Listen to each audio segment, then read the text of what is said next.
Hey, my name is Alita with Lily on the Thames DIY Wedding Flowers, and today we're going to be making a bridal bouquet.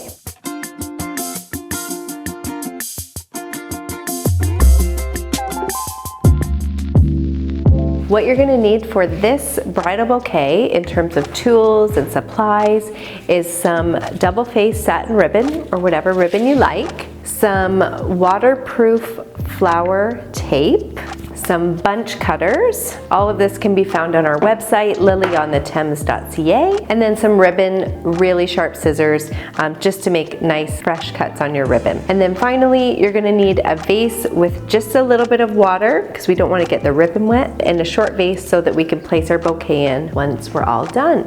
All right, so what you're gonna need to do is lay out all your flowers and your greenery according to your Lily on the Thames recipe that comes about a month before your wedding. And you're gonna lay out all your flowers and make sure each flower has clean stems. So no flowers, no leaves on the water line.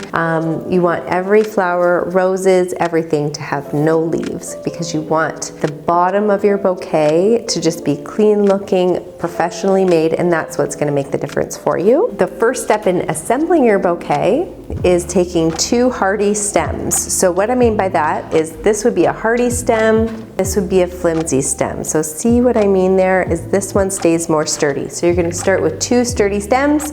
Maybe it's greenery, maybe it's flowers, it's totally up to you. I'm gonna do the majority of my bouquet as flowers only, and then I might add some greenery at the end. This is the typical amount of flowers you would see in a bridal bouquet on a Lily on the Thames DIY wedding package. You can check out all of our color schemes on our website. Okay, so I'm gonna start with two hearty stems. So I've got two roses here, and what you're gonna do is make an X. That is your first step. It's not that all that complicated, but it's really important that all of the rest of your flowers that you're adding go through that center point of the X. You can make it long, you can make more of a sphere shape, and that X is gonna really make the difference.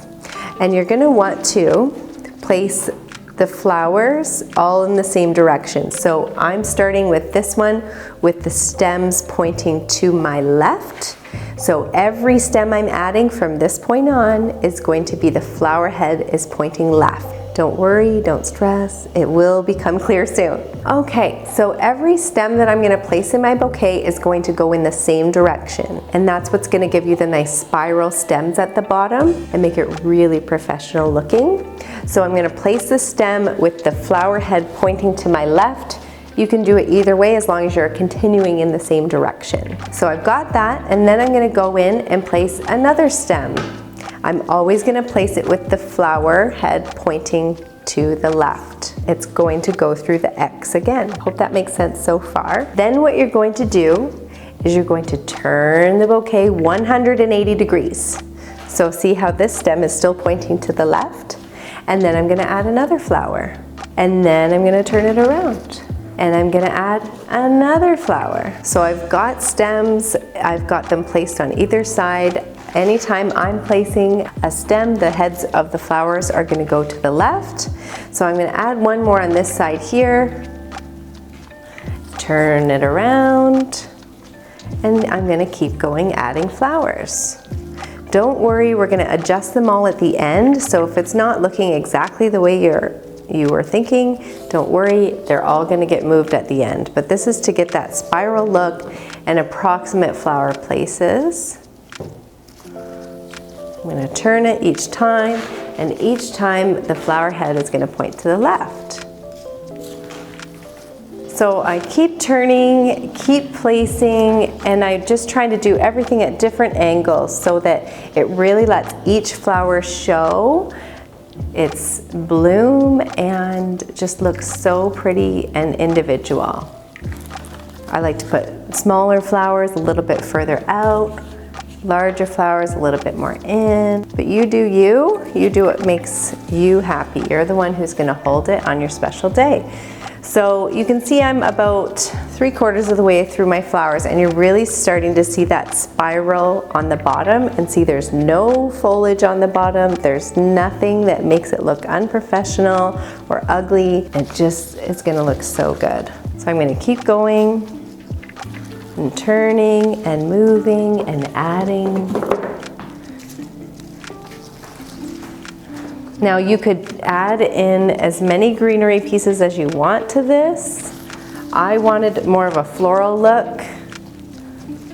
I don't even know that I'm gonna add some greenery, but it would add some bulk to it.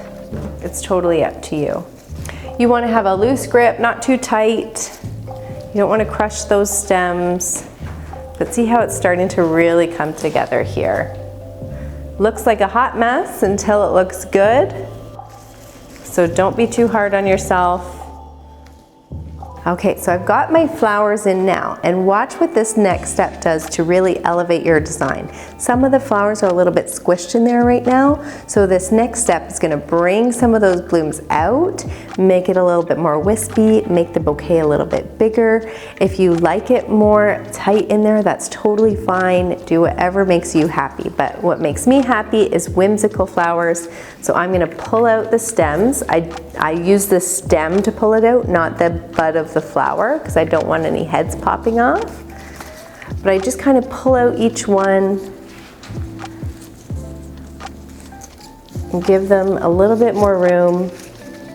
You want to be gentle, have a loose grip on this hand so that you're not squishing anything and it's going to be too much tension for you. I like to have things at lots of different angles, adjusting all your flowers, making sure that they all have their time to shine. Everybody's happy and gets a little bit of the spotlight. I'm really loving this bouquet.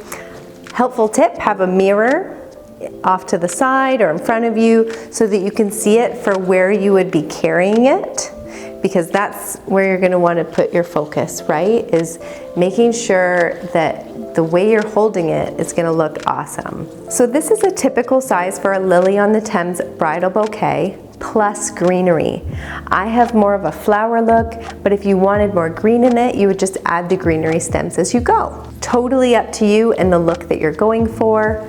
The bridesmaid version is a slightly smaller version of your bridal bouquet. So still a really great size, lush, beautiful, and you can use those stems for lots of different things if you don't want this big of a bouquet.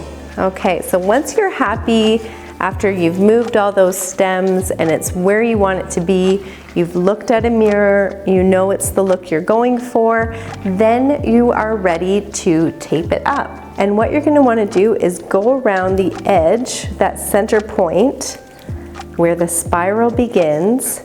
You're gonna wanna tape around the whole amount.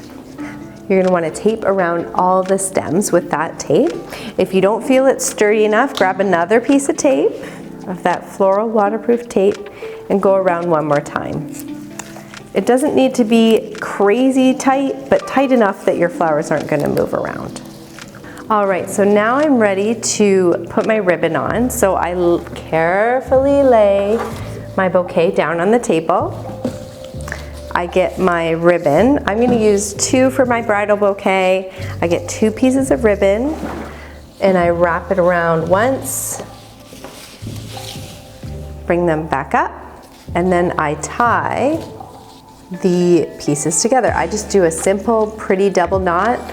I don't feel it needs to be anything crazy or a bow. I think it looks best just as a little knot and a second knot because I use 2 pieces. And then what I do is I give them a fresh cut with scissors.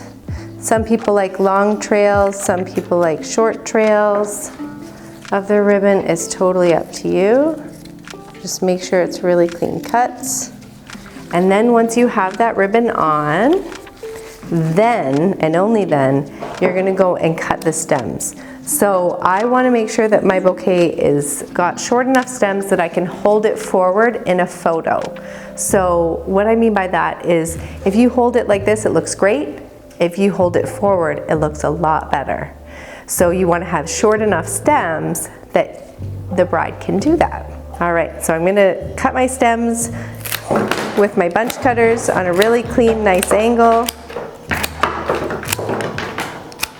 Then I place it in a vase with a little bit of water. Make sure you're changing out the water every day, but you can make this about 2 to 3 days in advance because it's in a clean water source with fresh cuts. They should last you till the weekend. All right, so that is how we make a bridal bouquet using the spiral method. Thanks for watching.